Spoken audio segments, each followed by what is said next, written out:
Bắt ong lên mọi người ơi. Bắt ong nhá. Đây. Đây.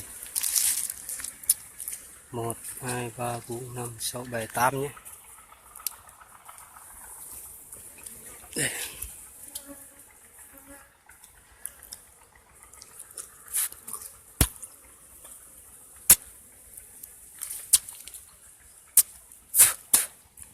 Rất là ngọt nhé.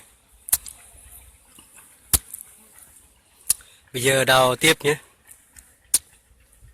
Mình còn có người quay nha mọi người. Mình tự quay thôi. Mình đi thăm rải để cắp ong mình đào luôn.